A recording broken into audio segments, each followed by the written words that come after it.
Welcome back, everyone. Oh, Of course, it's the normal. Oh God, we're all drinking again. Hair of the doggy, my friend. What are you drinking, Dan? I'm drinking Balvenie Caribbean Cask. Ooh. It's my you- favourite. Of you all. love your Balvenie. I do love this. The Caribbean Cask is one of my favourites, and I'm hoping that the fact that I love the taste so much means it stays down. Fingers crossed. Yeah, I'll let you know. Do a constitution Exactly. saving throw for us, Do a Dan, con will you? saving throw. Oh, no. I discovered these really great mechanics for con saving throws for drinking, and someone's put a table together, which is like a D100 table of like everything that you could possibly do. So like some of them you turn up on a ship in the middle of the ocean. Another one you wake up in somebody else's bed, or like it's Oh, really God. great. It's caused so many problems for us in the past, but it's been brilliant. So was there anybody on chat that we just say hello to today? Especially during the break. Who have we got? I think we've mostly said hello to everyone. He said hello. Well, welcome back everybody, and hello to the people on the chats as well. Really nice to see Sam on the chat, Yeah. and for Ferg as well, because Ferg has been watching the other one and has been catching up with this one, which has been really great. So I really appreciate that, Ferg, and yeah, hopefully we can get Ferg on as a star player at some point, because he's so good. Such a great player. Amazing. All right, so so the scene that we just left was you've just seen Professor Miss Target sat at a table with a load of sort of dark closed figures, taking some money, and then cutting their hand and placing their palms together, dropping blood onto the table. It's a very busy pub. She's so cool. We don't even know if they're like good yet. They might be evil. Oh, yeah, one of them is a hobgoblin, so. How much gold do you think that was? 10,000. 10,000 pieces. Yes, I don't know.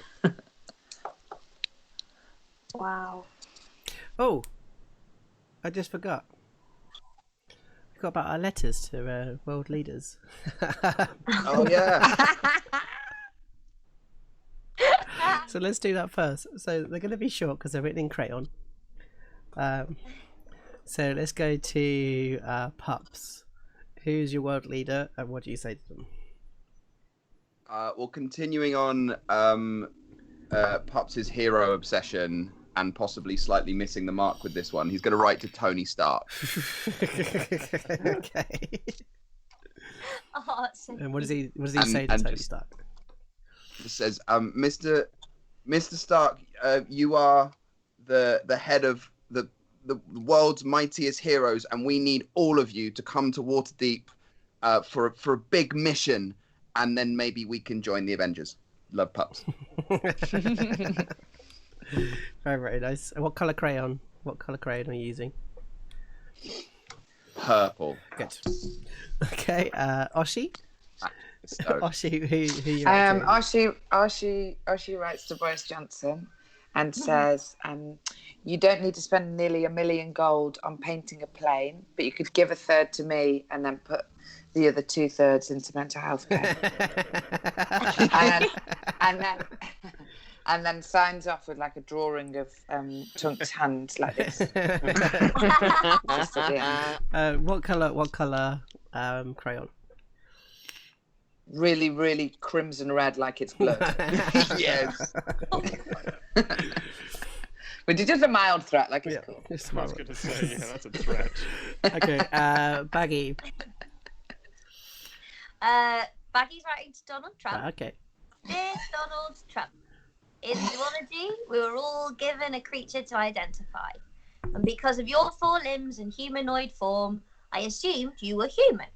But humans are supposed to be clever. So I've decided you are not. a human. You are a horrible man. Maybe you are called Trump because you're as bad as one of Tunk's sleep farts. Baggy. Oh, that's a backhanded insult to Tunk. And what colour crayon? Just like very dark grey, I think. Nice. Very dark. And finally, through to Tunk. Tunk. So Tunk has also written to Boris Johnson, and he's titled it, "Dear Bozza, you are supposed to be our shepherd. You must protect the flock. Do not think that we are sheep. Tunk."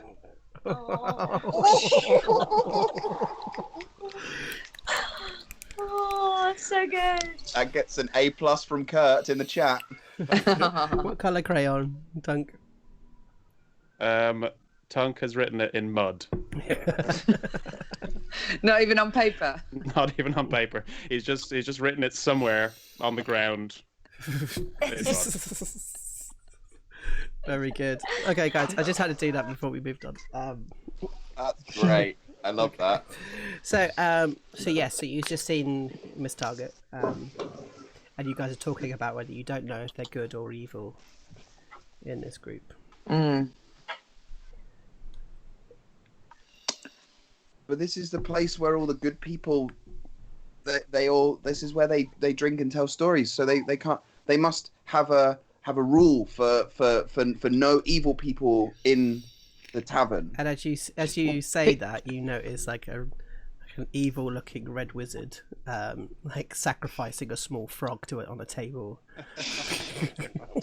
And then goes, "Dinner served?" And just that kind of breaks Pups a little bit. Just like tries really hard to like not show that he's really upset that there's bad people in this pub and he was wrong. Sort of lip sort of wobbles a little bit and sort of turns away. And Tunk turns to Pups and puts his hand on his shoulder and just goes, "Sometimes bad people do good things and good people do bad things. Only the All-Father knows what happens." Okay. And also, when they drink loads of cider, people also can do bad things as well, and they didn't mean to. Yeah, maybe that's what it is. Maybe Professor Sibler is just always drunk when he's in the school, and he's actually a good person deep down, really, really, really, really, really deep down. Somewhere. Really, really deep down. Yeah. Mm. Maybe. As you see this kind of small halfling stand on the table and go, "I am going down the hole," and everyone goes, "Bucket, bucket, bucket, bucket, bucket, bucket." As they like jump, do you see him like go over to the bucket, jump in the bucket as he's starting to be lowered down into the hole itself? And you guys are watching them kind of go down, and they're like, "Yeah!" And everyone's like, "Yeah!" And then as their head goes out of view, everybody in the pub starts betting, and you just start seeing the money get changed over. Like, is it going to come back or not? And like, this is a lot more cynical than the last time you heard it, because you didn't see it last time; you only heard it. As you kind of you realise that this place is maybe not as heroic as before, and maybe not as all great as before, and there's a lot of different types of people here. Watching this, you kind of lose sight of the table, and you lose sight of Miss Target. You don't know where she is anymore. And then somebody suddenly stands up and says, you kind of see that through this rabble there's an argument going on about a sword, and there's a dwarf, and you kind of focus in on that scene, that table, and someone goes, "This is my sword," and the dwarf kind of looks at him and it's like, "That's not a sword." This is a sword. And he slams down the sword, and on the bottom of it there is a signed D carved into it. Tunk, could you do a history check for me, please? Yes, I can.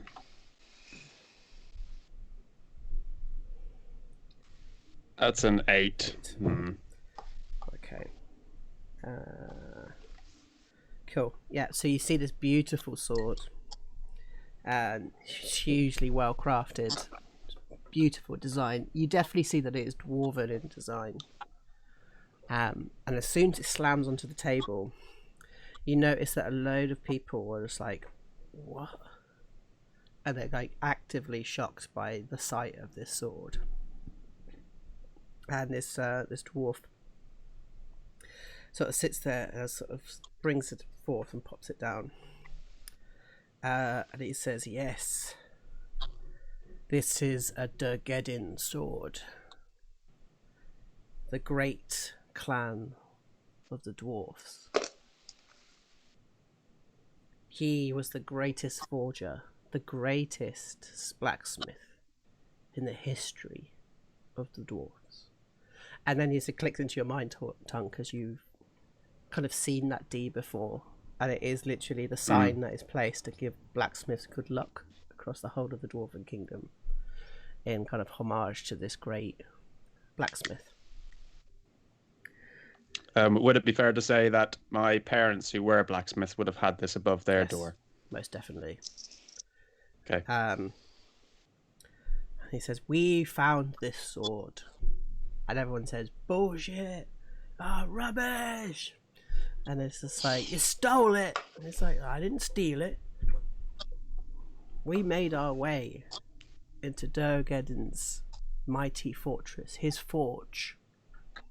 And we retrieved it.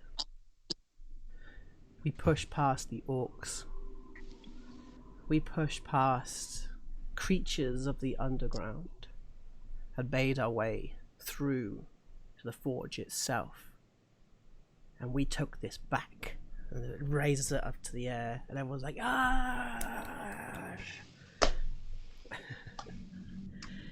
He said, this place, this forge, was under the Stone Tooth Mountain.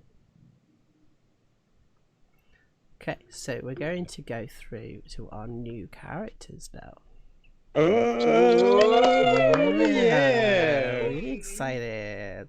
So we're just going to quickly talk through what each of you guys, who each of you guys are, and kind of what you look like. So let's have a look at some of the characters. So shall we start? Who wants to go first? Who wants to talk about that creature first? The character first, sorry. Go on then. Yep.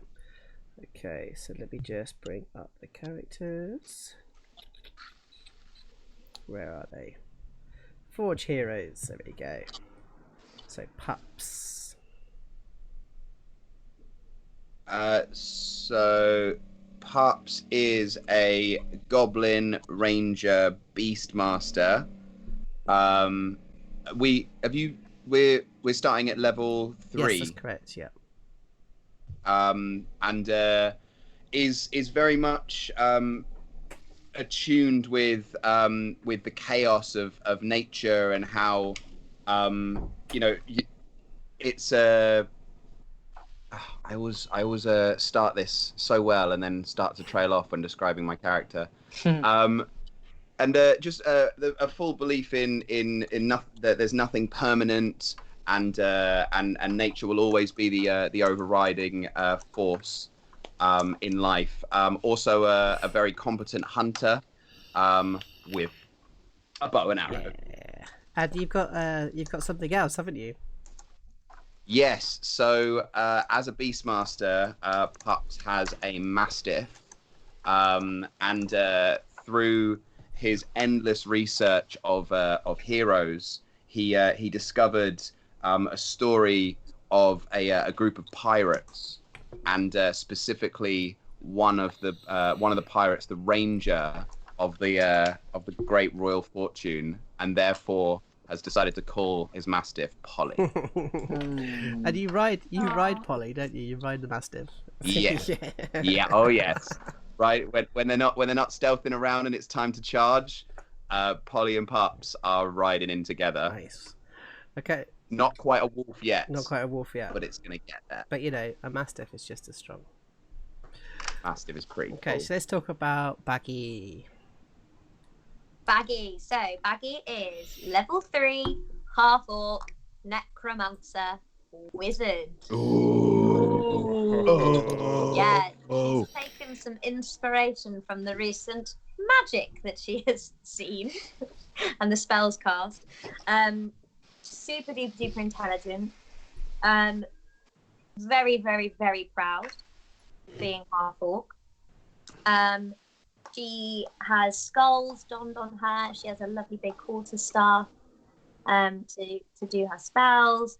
I kind of imagined, even though I know we weren't going too much into background to each characters, but because of all the recent stuff with like people coming from slightly more privileged background, I actually see her as from a noble family, that she left them because all they wanted to do was just be fantastic and live this luxurious life, and she felt like that kind of wasn't fair, and she wanted to learn about things, and she was always attracted to magic, which is why she has gone. So very much a lone ranger, studies a lot, and yeah, is highly intelligent.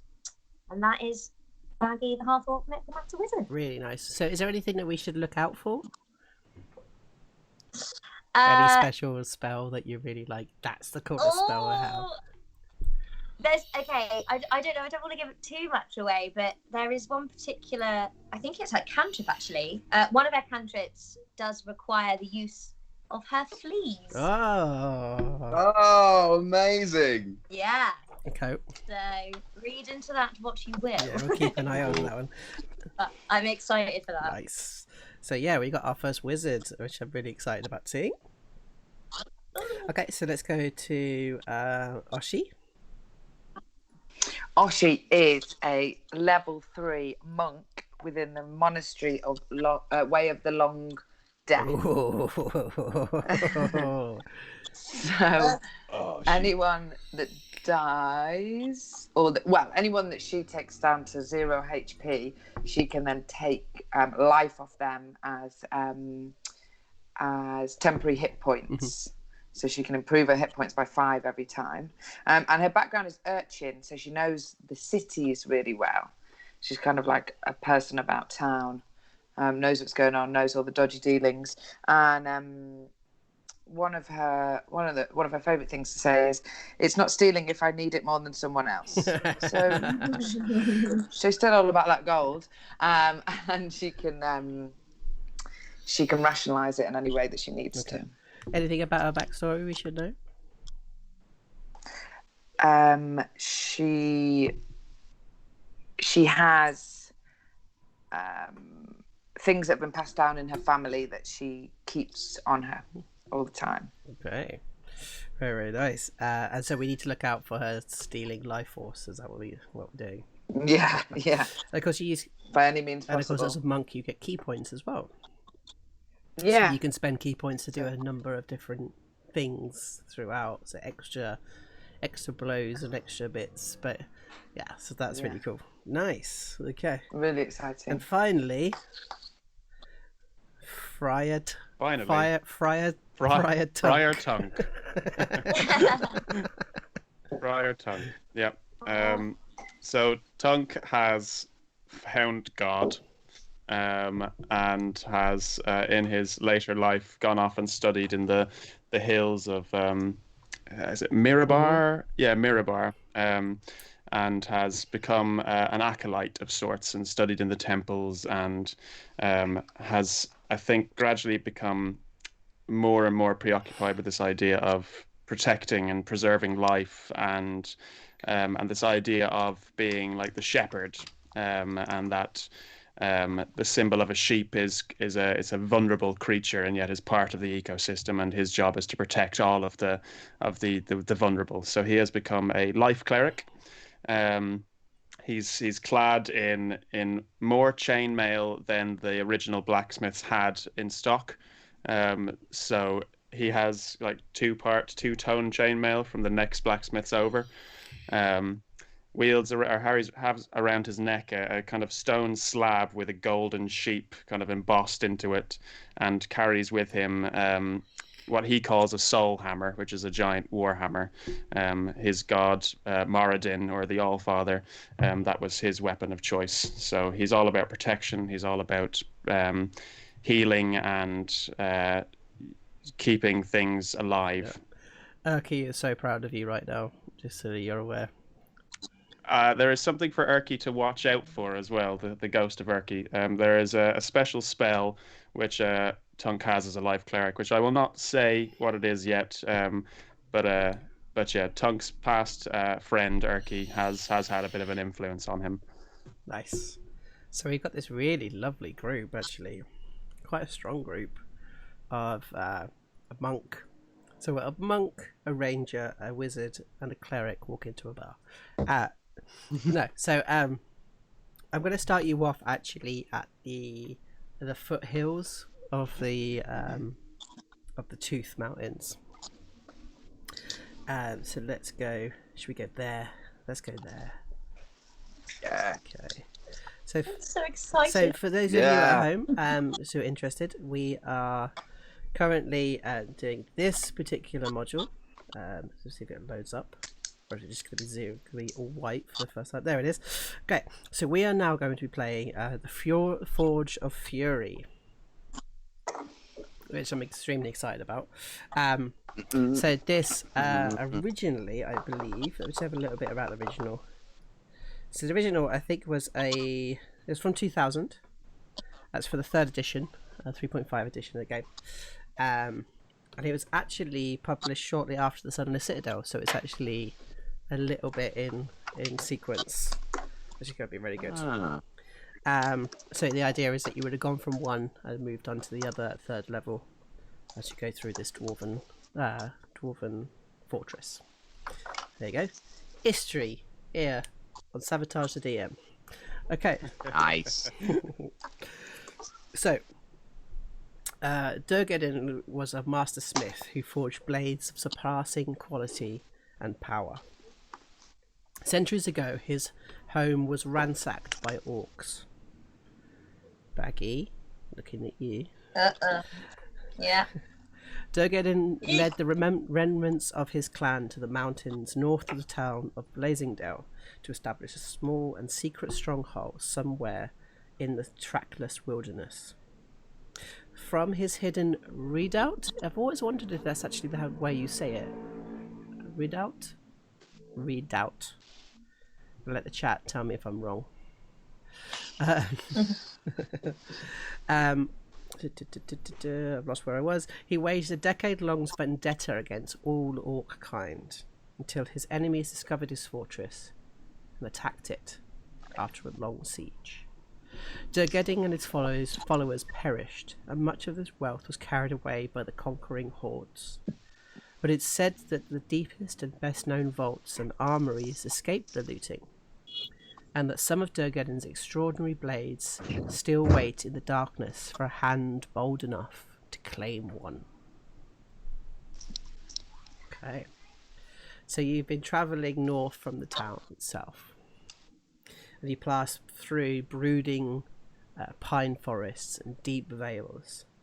From where you stand now, you catch sight of the tall, steep hill that rises into a prominent, bare knob of rock.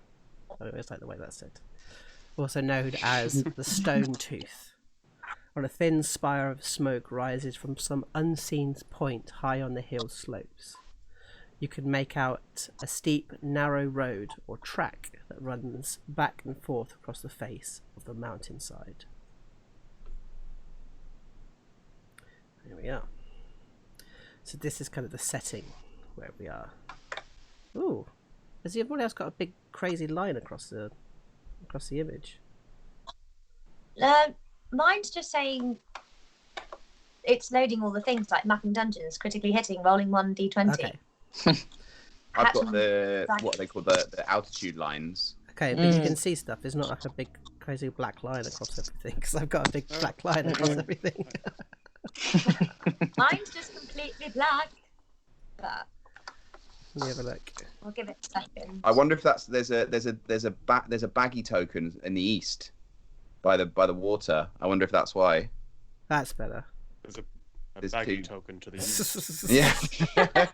Okay, so you guys should be able to see them there. Can you guys see yourselves? Yeah. Currently not. Yes. Okay, Let me. we're still waiting for you. I'll let you. Okay, so you can see the kind of the forest. I'm just going to move you guys over a little bit. Let me just move you guys across. So yeah, so you're currently sort of standing in this kind of clearing of trees and forests. As you can see, the mountain in front of you, which leads up to 1,400 feet into the air. The snow-topped cliffs of this rocky little spike. Of course, you can see that track that is leading across. Let's have a look. So you have a couple of kind of options to kind of do here. You can either decide if you want to kind of crack on straight across this track and follow the path. You can kind of scout out the area and see what you can see and have a look around. Or you can kind of wait and see what you see around the path itself. And then these ventures kind of walk through as we see the first, essentially a tree. We see the bark of the tree as this mastiff walks up, puts up its back leg and pisses on it. And Pups is still on the back of it. Good, Holly. Good. Give back to the air. Good. Standing behind them is this bone-wearing wizard. He sort of stands next and looks across at this pissing dog. And she just sort of goes, ugh. Does it have to do that there right now? It's a tree. It's good for the tree. Not necessarily. Might ruin the earth, the soil, actually. Prevent things from growing. Polly wouldn't do that, would you? We would put it, Polly, would you? No, you would not. No. She just sort of takes a step away, so she's out of any firing line of pee. As kind of walking behind is this kind of hand holding, sort of holding hands between them in the front of their body, as this calm monk kind of walks forward. There's almost like a couple of flowers like wilt as you go towards the necromancer, and there's like the combined power of the two of you just sort of causes these little sunflowers kind of. Must you two always talk about piss?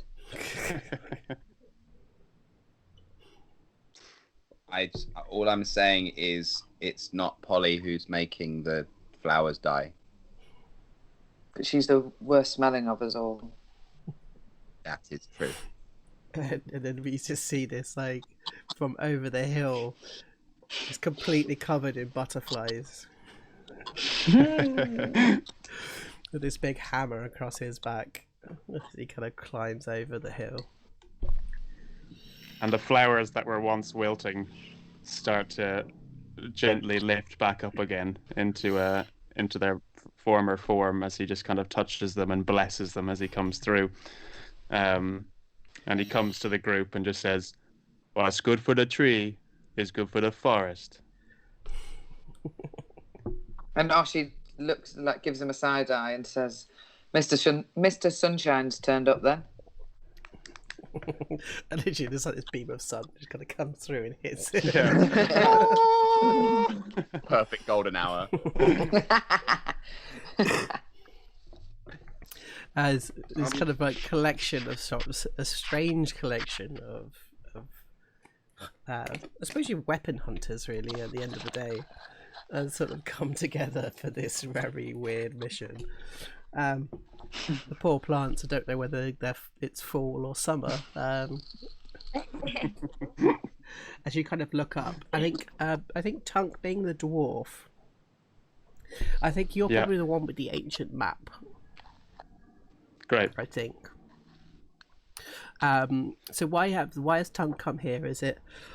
Have you been sent by Mirabar? So I think, I think that I actually think not from the temple itself, but through Tunk's prayers and most likely one-way communication with Moradin.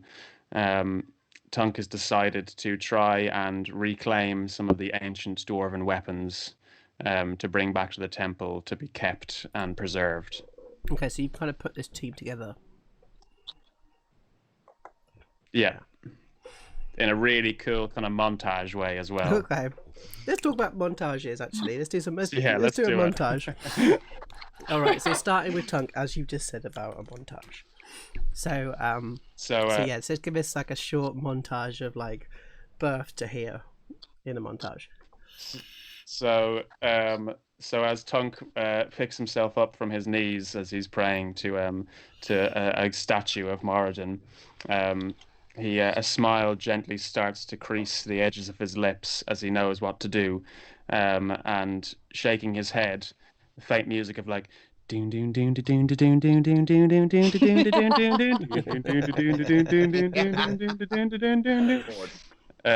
then like cut to like a kind of burial site where like the townsfolk have started to speak of disturbing graves having seemed to the dead rising from them themselves. Tunk appears from the shadows and looks across the graveyard and just says, "It's good to see you again, Baggi." That's where you're gonna go over.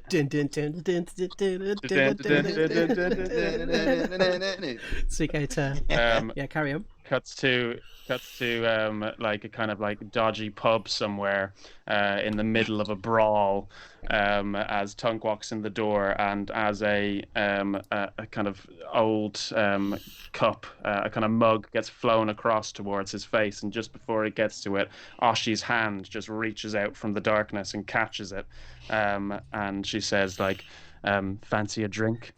And I guess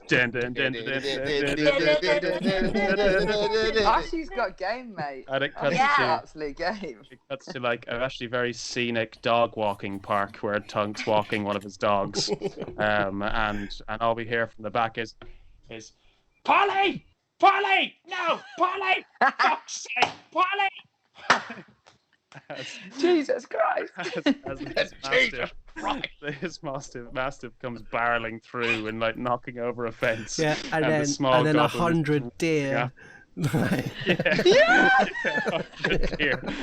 Then just run through the scene as Pups runs after and catches his dog, and looks over at Tunk and smiles and nods, and then cut back to where we are. Very nice. So originally I was going to do a montage of each and every person, but I think we've got everything we need to know about every character now. That was great. That was great. Oh my god! Have you been watching? I don't know if you've been watching Rick and Morty recently, because that seems like a very similar episode with that music as well, which I think is great. I think I've got some inspiration from it. Classic montage music. Okay, great. So you come back to this foot of these hills. Who's that in the corner? We've got somebody in the corner. Give me a sec. That's the Baggi token to the east. I see. I'll get rid of that. Baggi's gone from the east now. Okay, so you can see this kind of big hill above you, and I think Tunk has been the one that's kind of brought you together. It's probably more like not the leader as such, but definitely somebody who would bring out the map. Shit. I've promised them that any non-dwarven weapons and spoils would be theirs, but the weapons must be mine to take home. Great. So Tunk lays out the map, and says, "I think we should follow the path." Mr. Tunk, would you like me and Polly to scout ahead? We can be like really super sneaky around the trees, and then if I see something, then we can come back and tell you. Yes, doggy, and yes, doggy's doggy. Okay. Okay, cool. So you kind of head off. You jump onto the back of Polly, and you just kind of like, and you roll off into the forest.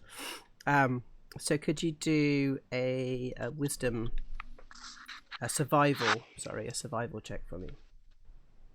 Yes. Oh, that's an 11. Should be enough. So you see the general direction of this chimney, this like smoke over here, and you kind of can figure out where it is, and you kind of make your way over to that kind of area. And you can kind of see that there's like a natural rock chimney that leads down the caverns below.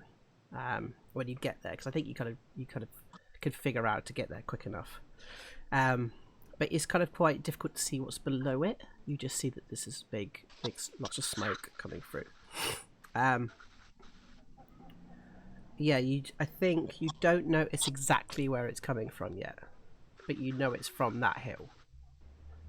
That's kind of your maximum. Right. With an 11,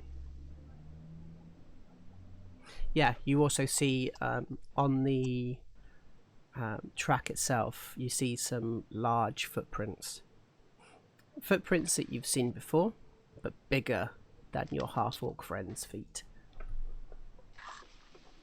Oh, okay. Can I ascertain how many of them there are? Or how there's 4? And how...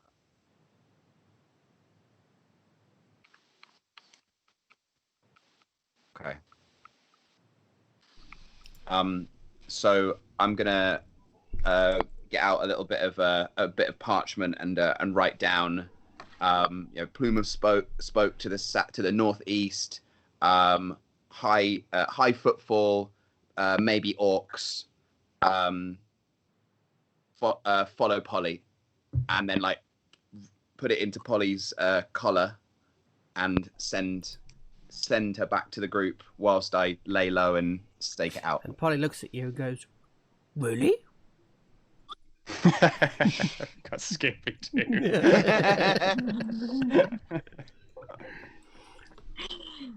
When can I have cheese? When you come back with everyone else. Okay. Polly. And it just goes. Go on, go.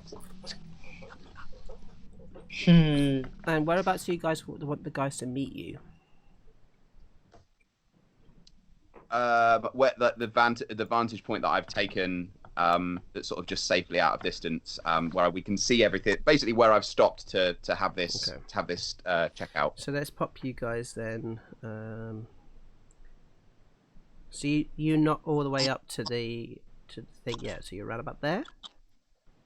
Yeah, I'd say close enough where I can get a good look of everything, but far enough away where I'm not massively detectable. Gotcha. Okay. And I'm hiding. Yeah. Okay. So the dog kind of arrives for you guys.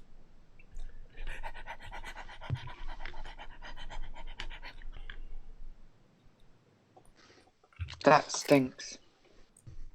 Yes, I'm not touching that.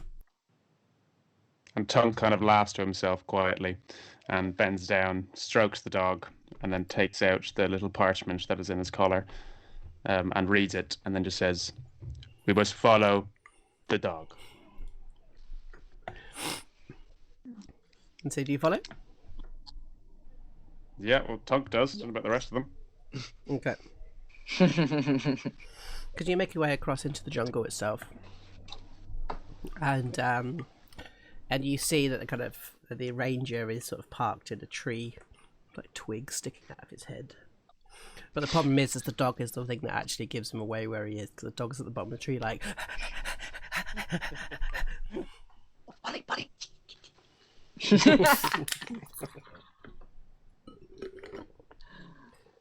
Sneaky. Remember sneaky. Oshisota's having a look round for any small animals that she could put in a bag and maybe kill later. All right, so let's do a perception. Actually, no, let's do a survival. Sorry, 11. 11. Yeah, so you see like a small, almost like a vole. Like sort of like.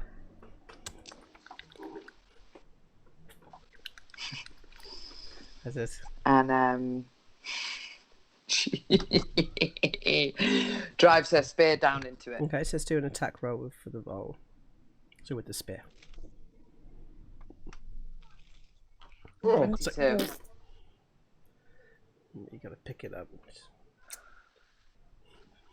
And she spins it around and just looks at it, and her pupils go big, and then she realizes she's going to have to look for another thing that's alive, because she's become too obsessed with death to even keep things alive. But her pupils are really wide, like she's looking, like her pupils have gone really big, like she's looking at something she loves. Yeah, and I think she takes the foal and like smells it. And it's like the stench of early death. Does Tunk see this? Yep. Do you think you see it?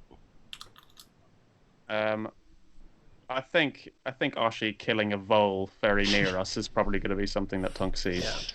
Yeah. So Tunk turns to Oshi and just says, "Be careful not to disturb the balance, Oshi." And so by doing this, she just says, "Well, I'm hungry," and bites the head off it. Okay, can you do a Constitution saving throw for me, please? Oh, here we go again. Who's shitting themselves this time? 14. You just literally, you can hear her crunching the skull bone.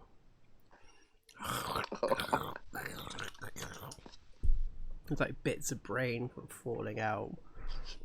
And she's munching away on this dead little foal.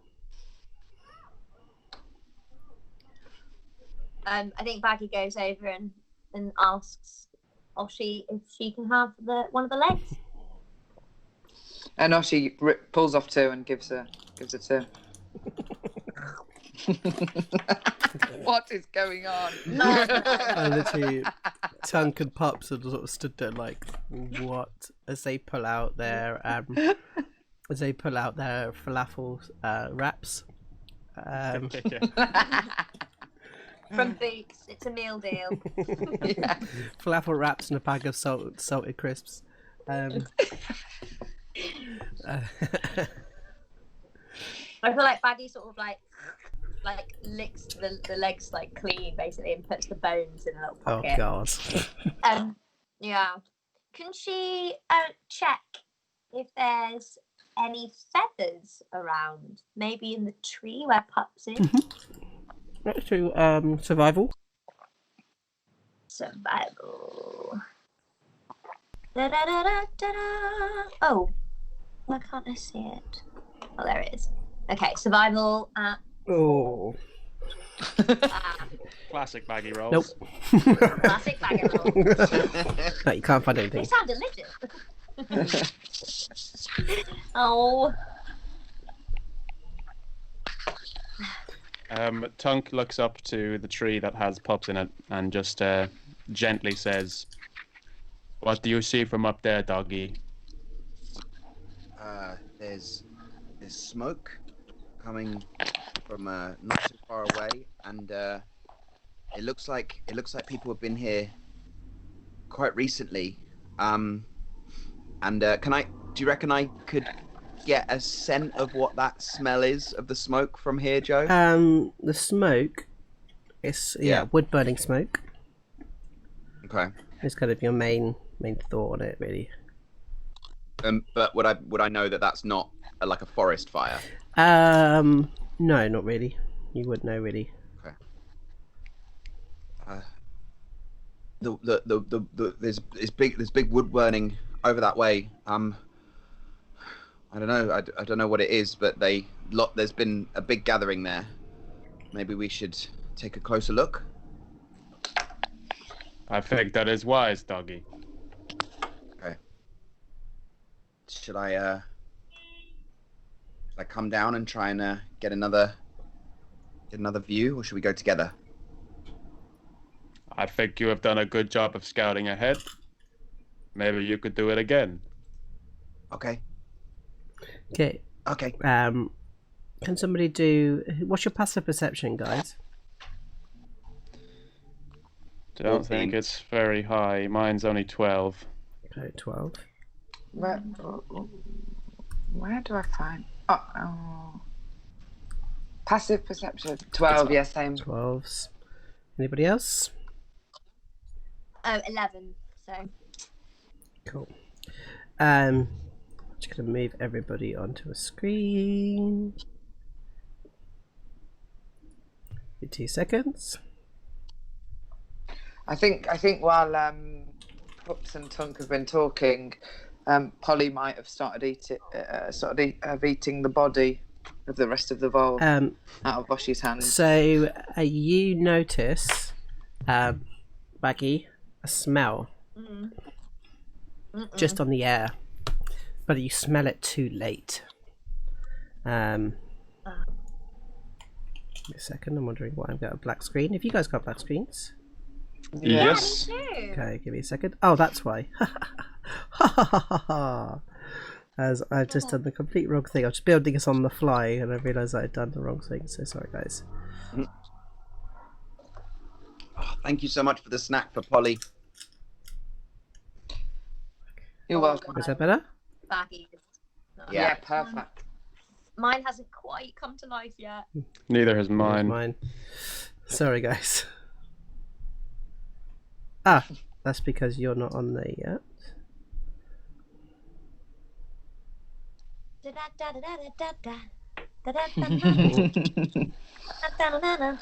Please hold. I'm terrified of Baggy and Oshi. So am I. God damn. Sorry about this, guys at home. We are making our way through. I might just turn that off. Okay. Betterer. I think There we go. You guys see that? Yes. Great. Yeah. Not. So we're going to have so let's roll some initiative. As we're going to have a surprise round on you guys, as none of you saw this coming. Oh no. Yes, unfortunately. And I'm just going to take the orcs as one go. One initiative roll. Bear with, I'm just getting my screen back up. Oh, 2 seconds. Yeah, no worries.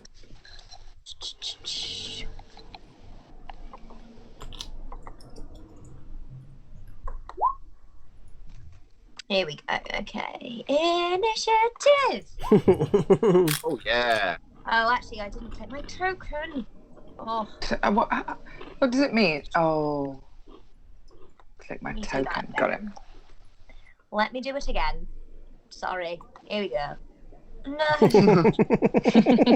Right. You can take the 16. Just click your token, then do initiative, and then just type in what your first Sorry, roll what was. was your first roll? 16. Yeah. Cool. And Oshi, what was your roll? 20. 20. Great. So you guys are not going to act in this turn. Oh, So Christ. jeez. Oh my god.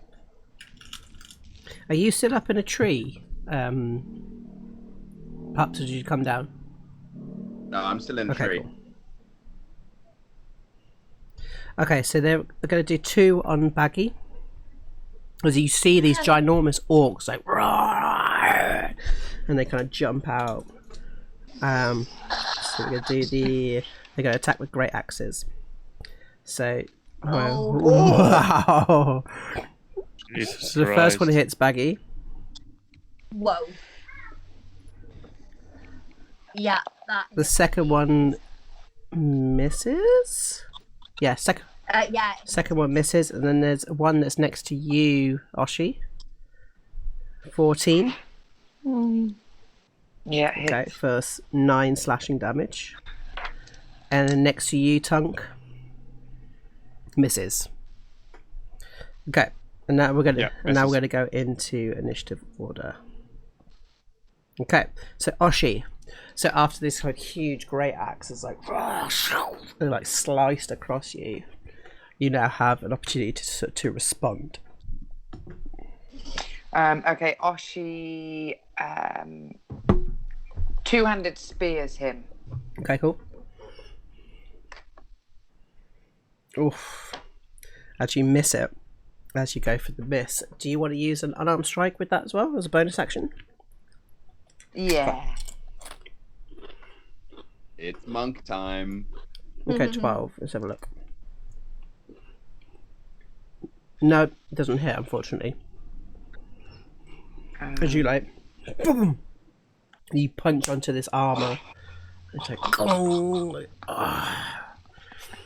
as you completely miss that attack. Okay, Baggy. Baggy's, taken a bit of damage there. Yeah. Which was the one that did the most damage? Is it the one to the north? Yeah, the one to the there, north or- of you. Yeah. Okay, so she's gonna this go one for that there. one. That's the one, and she's gonna cast her first spell. What is it? It is gonna be 1 second. It's gonna be Ray of Sickness. Yeah. So basically, like a green light comes out. That actually wasn't that effective, it seems. So a green light comes out of the quarterstaff. I think that's the attack roll, isn't it? That's the attack roll. Oh, hang on. Yeah. Yeah. Let me. That's the. Oh yeah, sorry. So do I have to do it on the main? No, that's. Core? So it looks as if it's an attack. It's an attack roll from you. Ranged attack spell, and unfortunately it misses. No, I didn't think that. And it was going to be. And also it would have been disadvantage as well because it's a ranged attack spell and it's within 5 feet. Oh yeah, of course. Damn it. So you lose a spell slot there as you try and hit them, and it's like this splurge like goes past them, and it just like looks at you, and it's just like little orc. As he kind of points at you. Not. Anything else you want to do as your bonus? Do I get bonus action now? Everyone gets bonus actions. It depends if you've got any spells to do bonus actions. Like, for instance, I don't know, mage armor. Ooh. Do you know what's really bad though, Joe? I didn't actually put that. Oh into my today's god! spell. I literally told you to take it. Oh man! Can I just quickly change No. it? No, absolutely not. Nice try. This is my cock up of the week, ladies and gentlemen. Okay, let me have a think. Okay, you can't. I don't think you can't do cantrips. Can you? You could do- Even if they don't take up the spell If slot. you can do cantrips, if there is any that do a bonus action, it's a bonus action. You can't do two spells in it. You can't do 2 spells in a go. Regardless of that. Chat says no as well to everything. Might you change it? They are all hating me right now. I'm so sorry. You hate away. Okay. Let's see. I'm just desperately trying to think of something to do. Yeah, I think she's gonna just ready herself basically. But for her next attack. So she's just gonna hold up her quarterstaff basically, readying herself to go. I'm kind of trying to protect herself. Yeah, I'm not going to take that as a readied action. I'm just going to take that as a flavour. Oh, okay. Because that would take an action to do so. Okay, Friar Tunk. Friar Tunk. This space right beside us, is that slightly raised ground? It is slightly raised ground, yeah. It's about 10 foot high. Okay, so I'm kind of cornered in here a little bit. Yeah, a little bit. Okay, well then I will cast Word of Radiance. Can I stick that into the chat?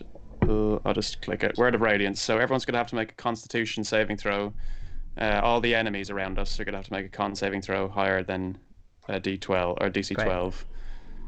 So let's have a look. Do you want one roll or do you want multiple rolls? I would like multiple rolls, please. Okay, so do 4. So the one to the north of you guys. Con. Successful. The one Success. to the west. 8. Fails. Fails. So this one here fails. Okay. And then the one to the south. 19. Succeeds. Succeeds. And then the one directly beneath you. Closest to you. 19. Succeeds. Okay, so one of them fails. Okay. So, as he kind of says this, his hammer starts to glow, and the kind of like tendrils of like radiant energy start to kind of try to get into the 4 enemies. Only one succeeds to enter the body of it, and you can see that orc is slightly damaged. And then for a bonus, if I've cast Word of Radiance as my action, I can't cast then another spell as my bonus action. Can I? Is that no two spells? You can do a cantrip, but you can't do a spell. Okay, well then, as a bonus action, well, not really a bonus action, Tunk will just begin to lightly speak in gnomish under his breath, slightly kind of uttering prayers, and you hear the kind of faint gnomish sound that you might have heard before, and that would just be his turn. Cool. Okay, so just a reminder. Oh, not that mastiff. That's wrong numbers. Sorry, guys. Give me a second. So Pups, it's your go. I'm just going to change the mastiff stats as you do your go. Cool. Hit points is right. Okay, interesting. Okay, so yeah, so Pups, you have your mastiff on your go as well, and you can command it without an action to attack and do things like this. Okay. Amazing. And because I'm in a tree, despite the fact that the orcs are very close, I don't get disadvantage on my ranged attack because I'm high, right? Yeah, let's say you're about 10 foot up. Okay, amazing. So I will. First off, I will telepathically. Do I telepathically command, or do I just shout it out? I think you shout it out. I think it has to be a verbal command. Okay. So I'll just shout "charge" to Polly and point in the direction of this orc here. Okay, see if we can get there. Oh, hang on, let me do that a little bit better. 1, 2, 3. It's not going to get there. Not through It Tunk. could go through Tunk, but that is 10, 20. Yeah, it can get through. Yeah, it can get through. Amazing. Okay, so it gets through. Just shout "charge," and then Polly is going to go with her bite attack. Okay. 21 to hit. Oh, yes, that definitely hits. So we need to do a strength. Yes. So we need to do a strength saving throw. Yeah. DC 11 It fails. fails, and so it's not prone. So it's not prone. Okay. And how much damage did it And then- take? 8 piercing Ooh. damage. So this orc looks like it's been ravaged by a dog and looks very bloodied, and is also on the floor and it's like and it's like trying to scrabble away from it, as the dog is like pinning it to the ground. Well done, Polly. Yeah. Okay. Beastmaster. Good girl. And then Pups is looking down and saying, "That's it was a good Polly, a good Polly." And as he's doing that, he's pulling out an arrow from the quiver and aiming it at the one who did the most damage on Baggi. Yeah, so the one over here. Yeah. Did they mysteriously moved halfway through the turn? Yeah, I noticed it. I looked at it and I was like, why is it? Because every time I looked up, it was in a different place. So I thought I'd move it so that it was Just dodging so around. that it was in the right place for you guys. But obviously, it looks like it moved. It must have been a glitch on the system. No worry. But yeah. So it's longbow time. Oh. Natural. Oh my god. First crit of the adventure. Very, very nice. Beautiful. Okay, so let's see how much damage that is. Oh, that's just a little 18. All right, tell me what that looks like as Yes! this orc goes to the ground. So he so after hitting Baggy with his axe, he sort of goes. It's a good point. Tiny. That's a good point. Sorry, just to stop you, so we can go back. Crit means drink.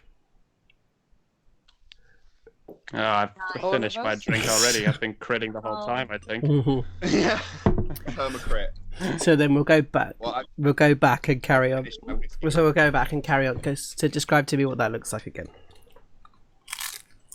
So hits Baggy with the axe and goes tiny, and an arrowhead just like comes through the ridge of its mouth, and it just slumps down next to her. Real nice, really nice. So the orcs all look up and see you in the tree. So this one here is going to throw a spear up into the tree at you. Oh, sorry, javelin up into the tree. Okay. And Oh 14. Does that, no, never mind. 14? Does that hit? Nope, misses. So he missed. That one misses.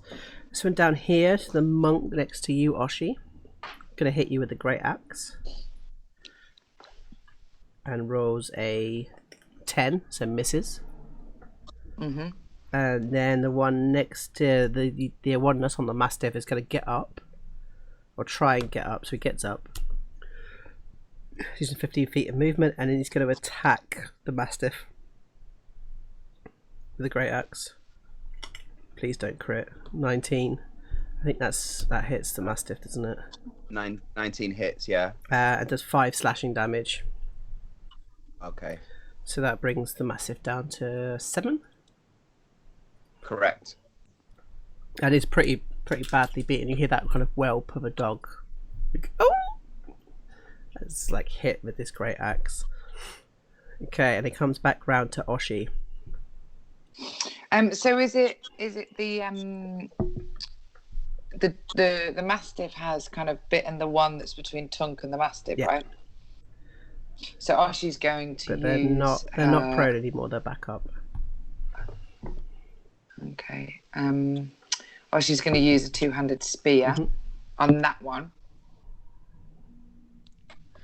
Is that a flank, Joe? Just so you... Yeah, we can call that a flank. So 10 misses, so you miss it. Okay, and then she'll use 1 chi point to do flurry of blows. Cool. So I'm going to call this like kicks, because you're using a two-handed weapon. Okay, so Cool. you do 2 unarmed attacks and spend a key point.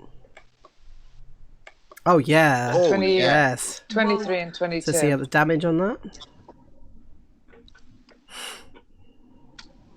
So if you where it says monk armed unarmed strike on the chat, you see it like lights up Yeah. when you put your mouse on it. If you click on it, it'll give you the damage. 3 6. and 6. Great. So tell me what that looks like as you like kick this thing to death.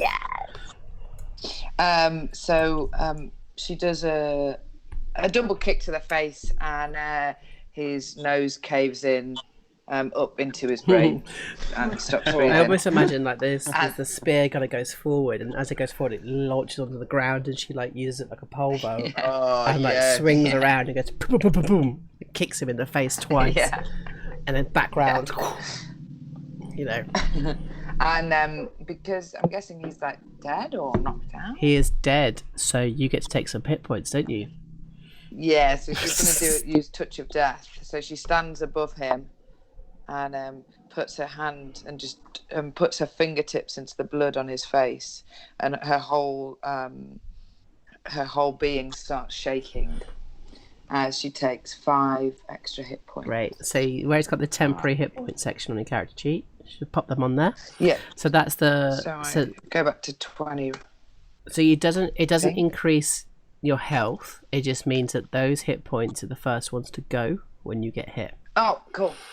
Thank So you get 5 temporary hit points. Really, really nice. That's very good. Okay, Baggy, so you've got something right in front of you.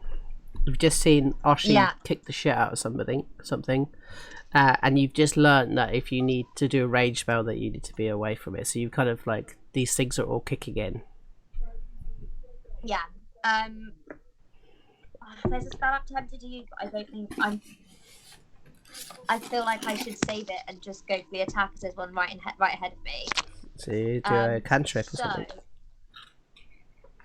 Unfortunately, none of my... I could do one of them, but again, like the range is 30 foot, so... But it says that it has to be a creature within range. Yeah, that's fine. As long as it's not a ranged spell attack, you're okay. I don't... So the last one you did was a ranged spell attack. So like, for instance, Infestation is a spot within 30 feet, or a creature within 60 feet. I can't remember what it is now. And you can just choose that creature. So it's different from a ranged spell, which is you fire something. Do you see what I mean? I see what you mean. That was interesting because I was going to say Infestation. Yeah, I know you were. It's literally my favourite thing in the entire world. So anyone who's played with me will know Infestation is my favourite cantrip. I love it so much. I ruined an entire business in one of my games by putting Infestation on the curtains just as the highest ranking person in the entire city turned up, and like and ruined their business. I loved it. The Infestation is one of my favourite cantrips. It is so good. So she's going to direct that at the creature to the northeast southwest of her. So she needs to use her flea. She quickly opens the jar, takes out just one flea, says some words, and then fires it straight towards him. What words do they say? She says, "Baggy, flea bag." So they got to do a Constitution saving throw. Yeah. That was amazing. Let's have a look. What do we get? Come on. Oh, and it fails. Yes. Yes. So they take 6 poison damage, and then they need to run away, don't they? They end up moving, because probably being disorientated, they move, and it's either north, east, south, or west. So you have to roll 1d4 to find out. So it's 1 for north, 2 for south, 3 for east, and 4 for west. And it's 4 north, east, south. So he goes away. How far? 10 foot? 30 foot? I think it's only 5 foot. Okay, 5 foot. So he goes to there, and he's like... it's scratching away. Love Infestation. Best one ever. Cool. I'm tempted to give you inspiration just for using it. I'm not, because that'd just be favoritism. I'm not doing that.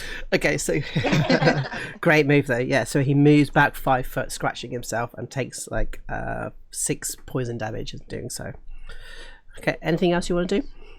Because you have the opportunity to move around now, so you could probably get into some cover and get out of the way.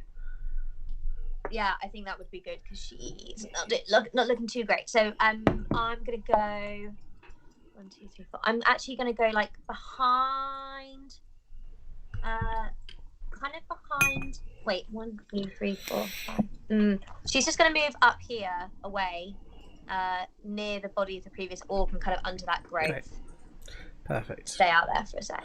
Okay, Friar Tunk. Are you on mute? Yeah, I think you're on mute, Friar Tunk. Apologies. Vow of silence. Don't give Tunk a vow of silence, it would kill him. Can Tunk move through this guy and then to there? Yeah? Yeah. Okay, well then he will take the advantage of the flank and draws his warhammer, and as an action will go for a 2-handed soul hammer attack on this orc. That's an 18 Yeah, that hits. to hit, and it's a 4 bludgeoning damage. Nice. So this like swings round. It's like slams into the side of the orc. It's like, and it takes 4 bludgeoning damage to his side. And I think that is it for now. Okay. That is it for now. Yes. Okay, Pups. See, Okay, so I'm gonna get Polly to disengage away from. Oh, are they engaged with this orc? no, the Did they other attack? one's dead. The one that they attacked is dead. So the orc hasn't attacked them. Okay, then sort of sandwiched between the two, I'm gonna keep Polly where she is and just have her be ready to help Oshi on her next go. Cool. And then as for this itchy bastard over Oh, here, the itchy guy. yeah, Yep. he's gonna get a longbow to the face. Yep. That definitely hits. Yeah, for sure. Whoa. For 6 piercing. And that's 6 piercing. So tell me what that looks like. Yes. So the guy's sort of like itching like this, and he sort of brings his arm up like that, and just an arrow just goes straight into the armpit and through the Very heart, nice. bisecting the ribs. Down he goes, and then just to add to the shithousery, I'm going to bonus action hide with nimble escape. So I'm just going to fire it and go. Really nice. And the last orc is there, and the last orc is going to fight to the death. It's not the death of my dog. So he looks up at you, Oshi, and he goes in for attack. I think he's tried to attack you every single time and failed, so he's gonna try again with a longbow attack and misses.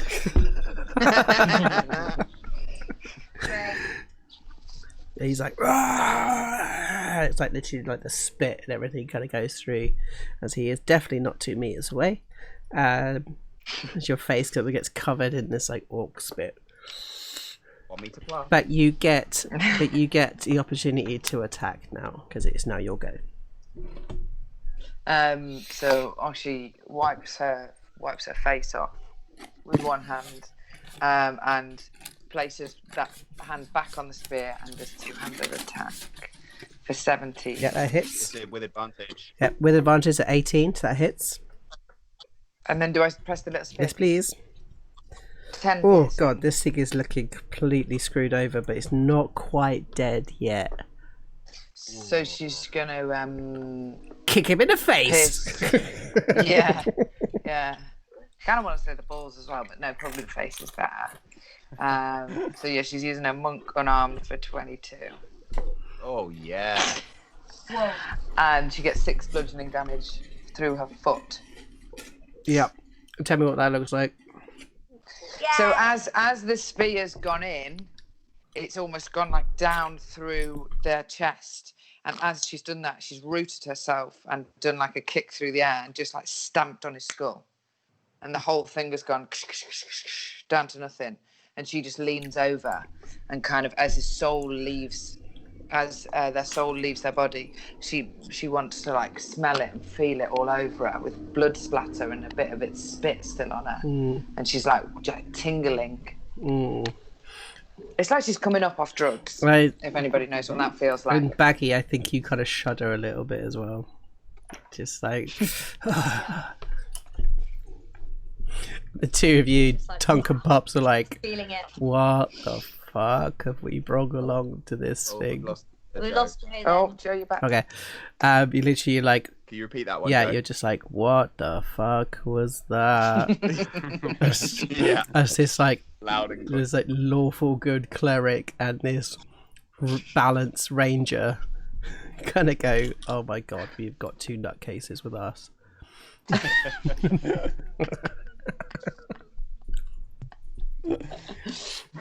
Good. Pops is strangely into it. Pops is quite enjoying the chaos. and the circle of lifeness to it. Good. So you just murderize these 4 orc party, this raiding party. Is there anything you want to do with these bodies before we move on? Sorry, go on, Dan. I was going to say, because I've got proficiency in longbow, do I reclaim any arrows? I will assume that you will pick arrows up unless you miss, and then I will say you lost them. Okay, so any sort of landed arrow I get Yeah. back. Copy that. Thank you. I just will always assume that you've picked them up. But if you miss, you lose it. Oshi's going to rifle through all the bodies, I think. Okay, cool. Yeah. See if I there's think anything Baggy good would to like to find. See what you as well. find. Anything shiny or stabby. You don't find anything shiny or stabby.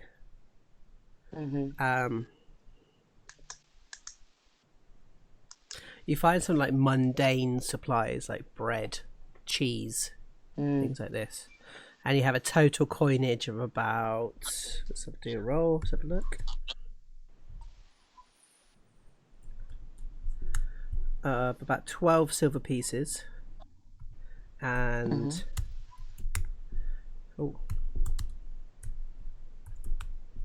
2 gold pieces. And I think Oshi and Baggy split these evenly. Cool. I also think that you find, not so much a map, but like you find like a docking sheet on one of them of like the times that they've been on guard. And on it says 2 must be guarded. On the sheet. Tunk, how long do you think it would take Tunk to dig a grave? You could probably dig a grave in about an hour and a half. Okay. Tunk will first turn to the group and just say... Well, actually, are you looking to bury a grave for these guys?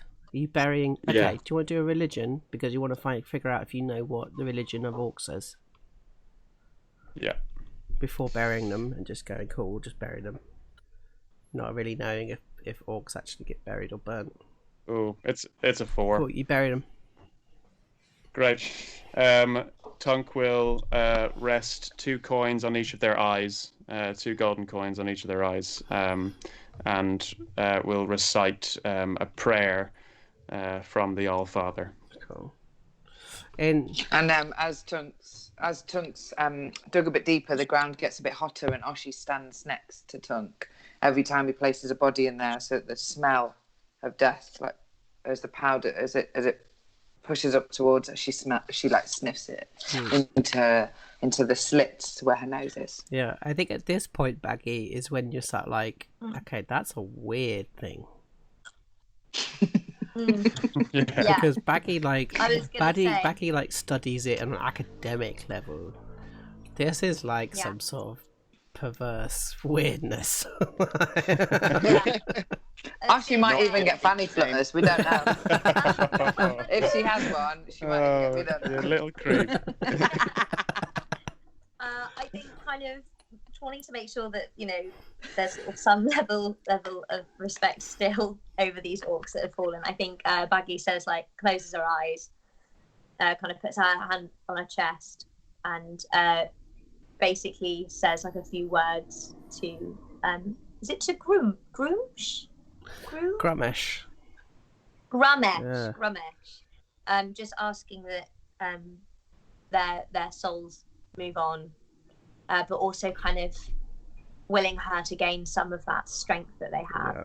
I also think that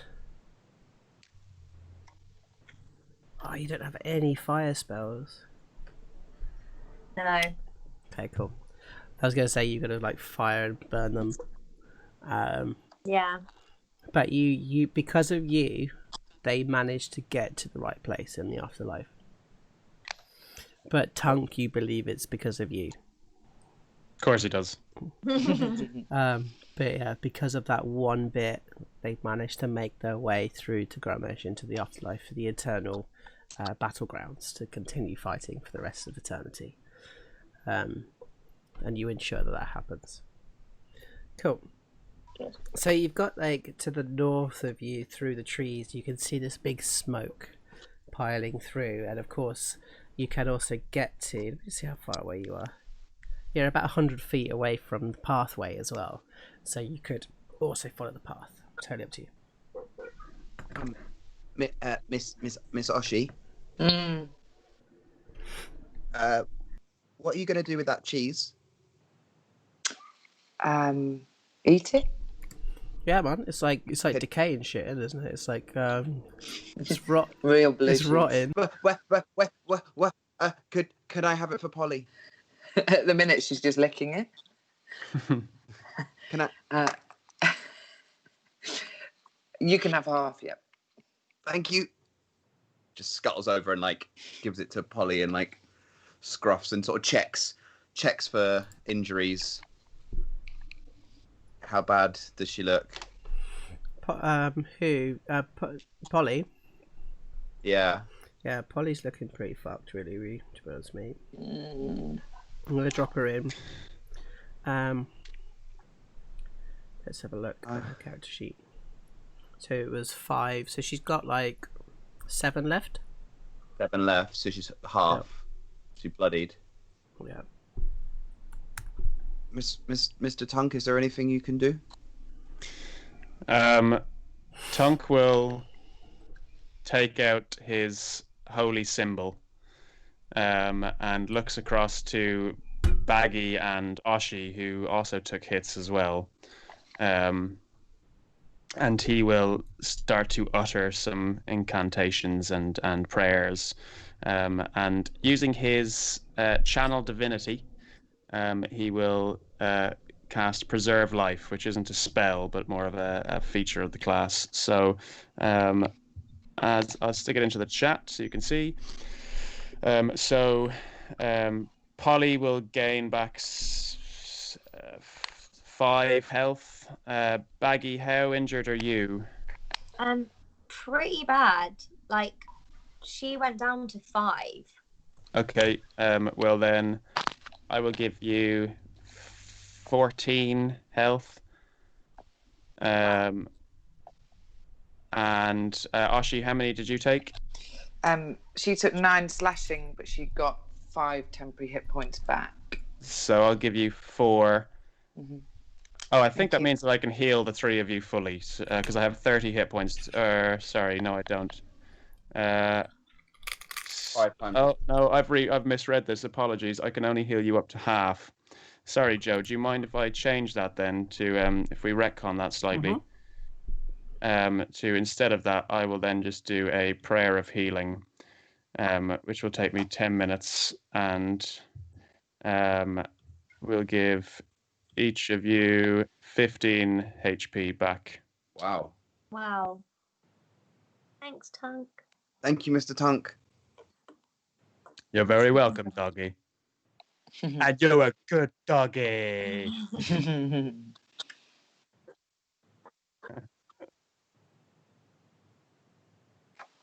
Isn't he? He's great. Did you like your cheese?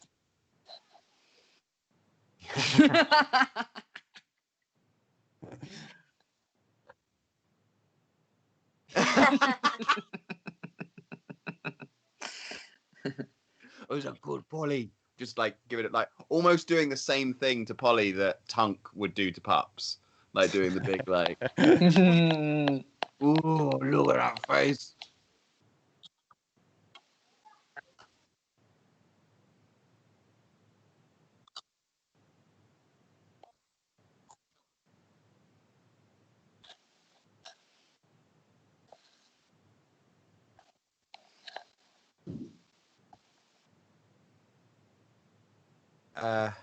Where to, Mr. Tunk?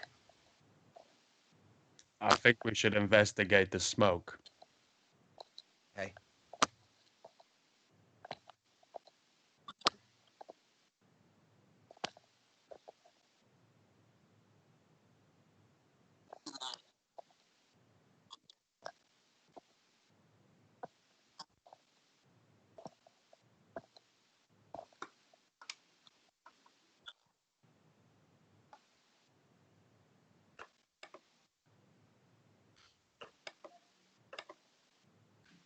No. Okay.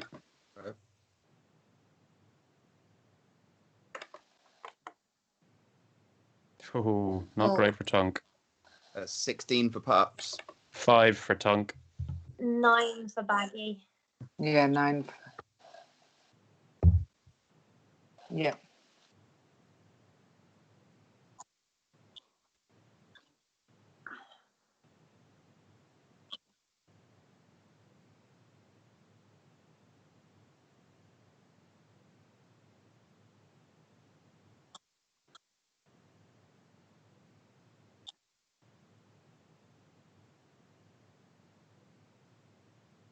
Oh.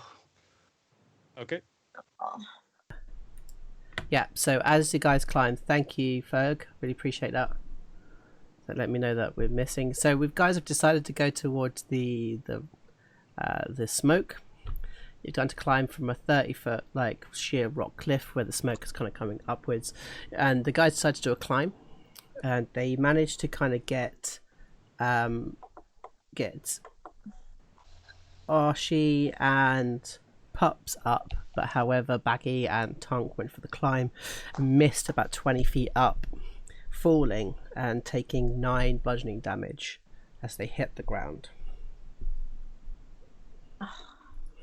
So kind of like, ugh. Oh.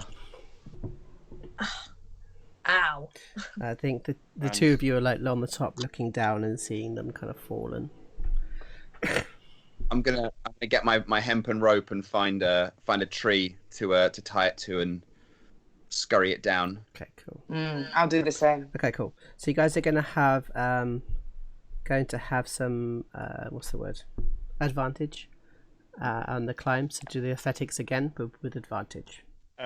Before we do, Tunk has stupidly forgotten to continue to use guidance. Yeah. I mean, but then for God's but that sake. guidance is for saving It's for throws and ability ability checks. Great. Yeah, absolutely. You should be using that constantly. Constantly. Yeah, Yeah, I that know. guidance. Silly. So he'll cast it on Baggy. Cool. So yeah. So Baggy, you have a +4 to this check, and Tunk, both of you got advantage as well. 19. Great. So yeah, you get up fine. 18 +3, 21. Yeah, absolutely fine as you guys kind of climb up this big smokestack.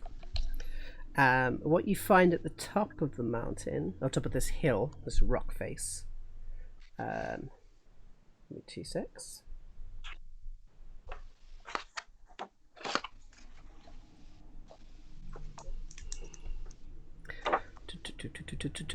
Yeah, so you find this kind of small, like hole that's about 6 foot wide, and smoke is like billowing out of this thing. Do you want to do some perception checks and see if we know what it smells like? Can I get Polly to do Yeah, that? sure. They get I think it's advantage on Yeah, it sure. on perception. Great. The 19. Yeah, it smells like human flesh and wood. I think they're burning dead people. Well, she runs over and puts her face as close to the hole without burning it as she can. Okay, so do a perception.